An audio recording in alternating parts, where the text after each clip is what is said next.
আমরা প্রায় 2-3 ঘন্টা এখানে অবস্থান করছি। মানে গাড়ি আর গাড়ি আর গাড়ি, এখানে হাজার হাজার গাড়ি।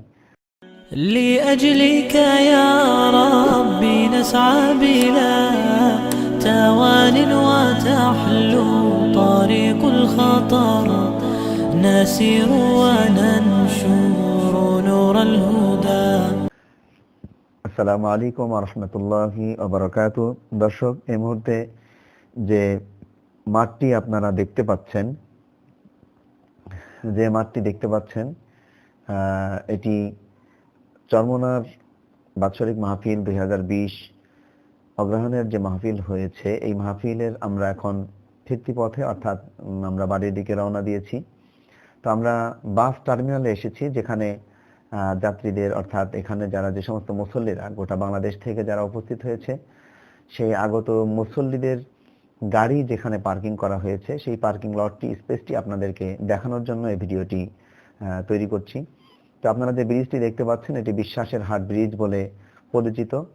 আমি আস্তে আস্তে দেখাচ্ছি যে আসলে কত গাড়ি এখানে এসেছে এবং কত গাড়ি এখানে আছে, সে একটি প্রাথমিক একটি আইডিয়া আপনাদেরকে দেওয়ার চেষ্টা করছি। তো যে গাড়িগুলি দেখছেন, এগুলি এই আসলে পার্কিং স্পেস যেটি মাহফিল কর্তৃপক্ষের কাছ থেকে দেওয়া হয়েছিল, সেটি আপনারা দেখতে পাচ্ছেন। অনেক দূরে 2টি বাস, ওইদিকে 2-3টা বাস রয়েছে অনেক দূরে।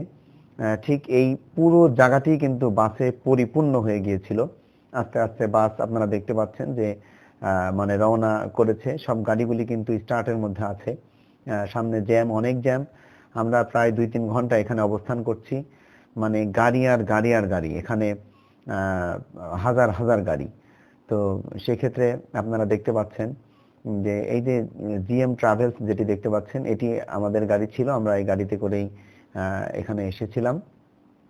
আমরা আবার সেই গাড়িতে আমরা রওনা দিচ্ছি। আমাদের 2টি গাড়ি ছিল জিএম ট্রাভেলসের, পাশাপাশি 2টি গাড়ি থামানো আছে। বিশ্বাসের হাট, আমরা এদিক দিয়ে ইনশাআল্লাহ রওনা দিব। তো ধন্যবাদ দর্শক শ্রোতা মণ্ডলী। আপনারা আসলে এখানে অবশ্যই আপনাদের ব্যাপারে একটি সাজেশন থাকবে, সেটি হলো যে গাড়ি পার্কিং করে তাড়াহুড়া নেই।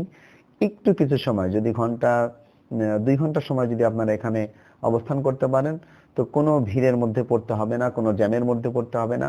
আমরা পরামর্শ দিব যে মাহফিল শেষ হলে আপনারা মাহফিলের প্যান্ডেলেই খুব তাড়াহুড়া না করে আপনারা কমপক্ষে জোহরের নামাজটা যদি ওখানে জামাতের সাথে পড়ে আপনারা যদি বের হতে পারেন, তাহলে এত কোনো ঝামেলার মধ্যে পড়তে হবে না।